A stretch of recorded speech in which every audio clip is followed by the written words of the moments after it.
महाभारत की महाकाव्य गाथा में सबसे प्रत्याशित और नाटकीय क्षणों में से एक अर्जुन और कर्ण के बीच अंतिम टकराव है, जो अपने समय के दो महानतम योद्धाओं में से हैं। उनकी प्रतिद्वंद्विता वर्षों से चल रही थी, जो गलतफहमी, गर्व और भाग्य के जटिल जाल से प्रेरित थी, जिसने उन्हें एक साथ बांध दिया था। यह युद्ध कुरुक्षेत्र युद्ध के 17वें दिन हुआ था। एक ऐसा दिन जो इन दो दिग्गजों के टकराव को देखने के लिए नियत था। अर्जुन, तीसरा पांडव, कुंती और भगवान इंद्र के पुत्र थे। धनुष के साथ अपने अद्वितीय कौशल के लिए जाने जाने वाले अर्जुन को भगवान विष्णु के अवतार कृष्ण द्वारा निर्देशित और संरक्षित किया गया था। दूसरी ओर कुंती और सूर्य भगवान के पुत्र कर्ण थे। हालांकि उनका पालन पोषण एक सारथी परिवार ने किया था। कर्ण अपने जीवन के अधिकांश समय के लिए अपने वास्तविक माता पिता से अनजान थे और उनकी वफादारी कौरवों, विशेष रूप से दुर्योधन के साथ थी, जिन्होंने उन्हें एक राज्य दिया था और उनकी निम्न परवरिश के बावजूद उन्हें बराबर माना था। अर्जुन और कर्ण के बीच प्रतिद्वंद्विता केवल व्यक्तिगत शत्रुता का मामला नहीं था, बल्कि विचारधाराओं और नियति का टकराव था। कर्ण भले ही महान और उदार थे, लेकिन दुर्योधन के प्रति उनकी निष्ठा के कारण उन्हें अधर्म की शक्तियों के साथ जोड़ा गया था। दूसरी ओर अर्जुन कृष्ण के मार्गदर्शन में धार्मिकता का प्रतिनिधित्व करते हुए पांडवों के लिए लड़े। जैसे ही दोनों योद्धाओं ने युद्ध के मैदान में एक दूसरे का सामना किया, हवा तनाव से भरी हुई थी। दोनों पक्षों की सेनाएं रुक गईं, सांस रोक कर देख रही थीं, क्योंकि ये दोनों धनुधर अपने अंतिम द्वंद्व युद्ध की तैयारी कर रहे थे।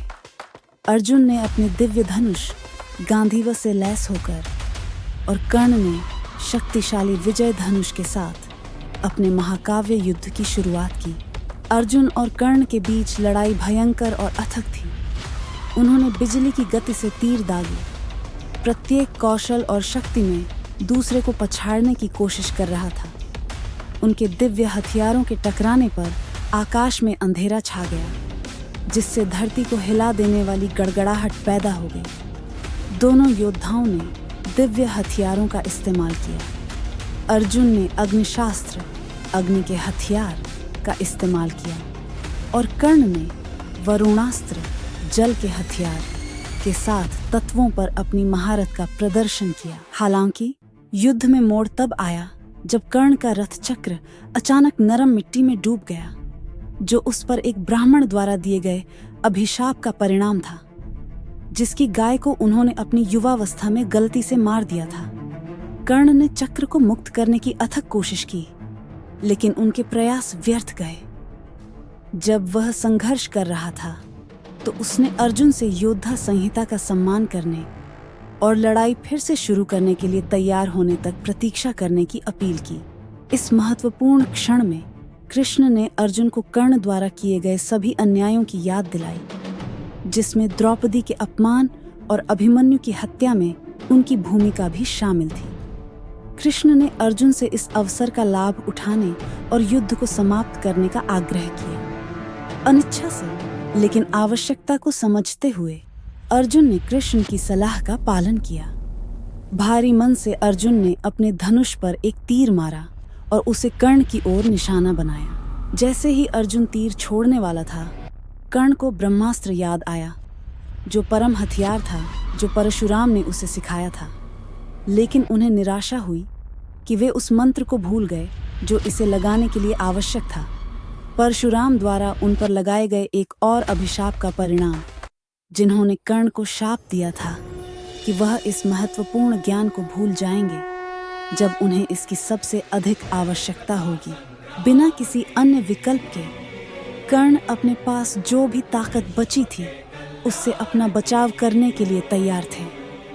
लेकिन कृष्ण की शक्ति और आशीर्वाद से भरे अर्जुन के तीर ने कर्ण पर विनाशकारी शक्ति से प्रहार किया। तीर कर्ण के सीने में घुस गया और वह गंभीर रूप से घायल होकर जमीन पर गिर गया। जैसे ही कर्ण मर रहा था, उसने आकाश की ओर देखा, अंत में अपने भाग्य के साथ शांति में। कृष्ण ने अर्जुन को कर्ण की असली पहचान बताई। उन्हें बताया कि कर्ण उनका बड़ा भाई था, जो कुंती से शादी से पहले पैदा हुआ था। इस रहस्योद्घाटन से अर्जुन को गहरा दुख हुआ, जिसे एहसास हुआ कि उसने युद्ध में अपने ही भाई को मार डाला है। कर्ण की मृत्यु ने कुरुक्षेत्र युद्ध में एक महत्वपूर्ण मोड़ दिया। यह न केवल एक महान योद्धा का पतन था, बल्कि भाग्य, निष्ठा और अपूर्ण क्षमता से आकार लेने वाले एक दुखद जीवन की पराकाष्ठा भी थी। कर्ण की मृत्यु के साथ कौरवों ने अपना सबसे मजबूत सहयोगी खो दिया और पांडवों के लिए विजयी होने का रास्ता साफ हो गया।